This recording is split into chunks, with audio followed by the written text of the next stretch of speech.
Hello and welcome everyone. My name is Deepak Wadhwa and today we are with a candidate. She has qualified IBPS CFO examination in her very first attempt. So before I start, I would like to congratulate you for qualifying IBPS CFO examination. Thank you, sir. Okay, so before we start, I just want your brief introduction. Yes, sir. So myself, Bornana Moitra from Kolkata, West Bengal. I did my BSc in Agriculture Science from BHU, and then I did my MSc in Agricultural Microbiology from IRI New Delhi. Okay, that's great. And this was your first attempt, right? Yes. Okay, so after having a master's degree in microbio, so why you planned for AFO? What was the reason?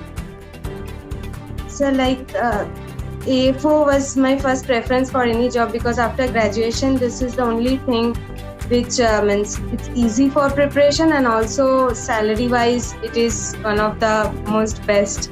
So I thought of AFO first. So you selected which bank? Is Punjab National Bank? Yes, sir. Punjab National Bank. Okay, perfect, done. Good. So I'll be starting with your strategy. So tell me what was your strategy for pre, then mains, and then for interview? Yes, sir. Sir, for prelims, I will say that first of all, concept should be clear about each and every chapter. And particularly coming to prelims, every day I used to give, sir, 2 to 3 mocks every day, even 4 mocks also. Like last 1-2 months, I used to give mocks regularly. Sir, so what that mocks in a day? Yes, sir. Wow. Okay. So speed वो speed बहुत buildup हो जाएगी उससे, तो बहुत सारे मॉक्स में देती थी और उसके साथ साथ एनालिसिस और कॉन्सेप्ट क्लियर भी करती थी बुक्स से भी. सो अगर मैं नंबर पूछूं, आपने total number of test pre exam से पहले प्री के लिए कितने किए होंगे अटेम्प्ट? मॉक टेस्ट सर बहुत सारे मॉक टेस्ट मैंने दिए थे. नंबर वाइज सर 30 के ऊपर मॉक टेस्ट मैंने दिया होगा. 30 के ऊपर मॉक टेस्ट. Yes sir. नहीं, आपने बताया कि वन डे में आप 4 टेस्ट अटेम्प्ट कर रही थी. So if 4 test in one day फिर तो बहुत ज्यादा हो गया ना. कैसे हुए? सर लास्ट 1-2 वीक्स में मैं वैसे किए थे 4 मॉक्स. बाकी 1-2 महीने से रेगुलरली 2 मॉक्स तो देते थे. Okay, perfect. प्री में स्कोर क्या था आपका? 65 था. सॉरी 65. वाओ, 65. एंड अगर टाइमिंग की बात करूं, ओवरऑल कितना ड्यूरेशन आपने प्री की प्रिपरेशन को दिया? सर दिन में 2 मॉक्स देते थे और पहले और शाम को रेगुलरली में एग्रीकल्चर मेंस के लिए रेगुलरली पढ़ते थे. उसके बाद लास्ट जब प्री के 2 हफ्ते बाकी था उस टाइम में एग्रीकल्चर पढ़ना छोड़ दिए थे और रेगुलरली मॉक्स के लिए इसको डोनेट किया. Perfect. And once you given the pre examination, फिर आपकी मेंस की अप्रोच कैसी थी? मतलब प्री एग्जाम से पहले भी एज वेल एज बाद में मेंस के लिए प्रिपेयर कैसे किया आपने? सर एक सब्जेक्ट लेके अगर करे सुंडा, पहले तो बेसिक एग्रीकल्चर बुक जो होता है उससे मैं पढ़ी थी. एक सब्जेक्ट को पहले प्री के पहले एक हफ्ते एक सब्जेक्ट को लिए थे. उसके बाद जब 1 मंथ बाकी था, दिसंबर में एग्जाम था, तो उसके पहले रेगुलरली फिर से मॉक्स, क्योंकि उसमें कॉन्सेप्ट क्लियर करना बहुत ज़रूरी है मेंस के लिए.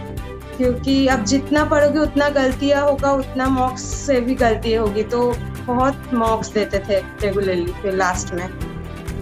ओके. एंड अबाउट इंटरव्यू, आपने इंटरव्यू वेन्यू क्या था और कैसा आपका एक्सपीरियंस रहा इंटरव्यू में?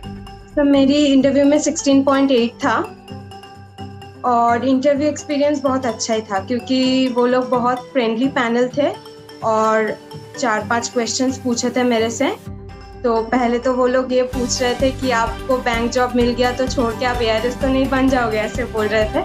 और उसके बाद धीरे धीरे आपका जो सब्जेक्ट है उसको कैसे AFO में अप्लाई करोगे आप बैंक में, फर्स्ट क्वेश्चन ये था. इंट्रोडक्शन भी पूछे थे और उसके बाद सर बैंक से रिलेटेड कुछ क्वेश्चन पूछे. फिर एग्रीकल्चर बजट से रिलेटेड भी 2-3 क्वेश्चन पूछे जिसमें मैं 1-2 का आंसर नहीं दे पाए थे क्योंकि जनरल बजट से कुछ पूछे थे.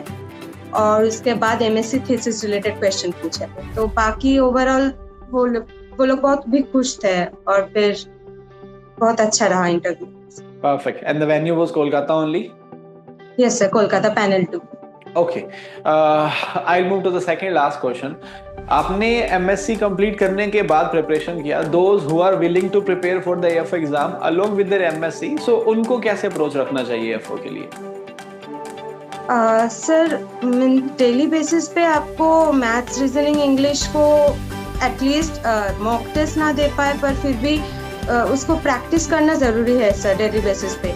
और साथ ही साथ एग्रीकल्चर बेसिक कंसेप्ट क्लियर करना चाहिए, क्योंकि एग्रीकल्चर एक ऐसा चीज़ है जो हम लोग आज पढ़ते हैं तो परसों फिर भूल जाते हैं, फिर से पढ़ना पड़ता है, तो बार बार जितना रिविजन होगा उतना अच्छा होगा sir. Perfect, thank you so much. And जब फर्स्ट कभी को पता चला कि आपने एएफओ क्वालिफाई कर दिया, उसके बाद कैसा लग रहा था आपको और अभी कैसा लग रहा है? सब बहुत ही अच्छा लग रहा है, पूरा ही एकदम फर्स्ट जॉब और वो भी गवर्नमेंट जॉब, सब बहुत अच्छा लग रहा है। Very, very well done. Now parents are very happy. Yes sir. Okay, last question. How was your experience with Agri Coaching Chandigarh?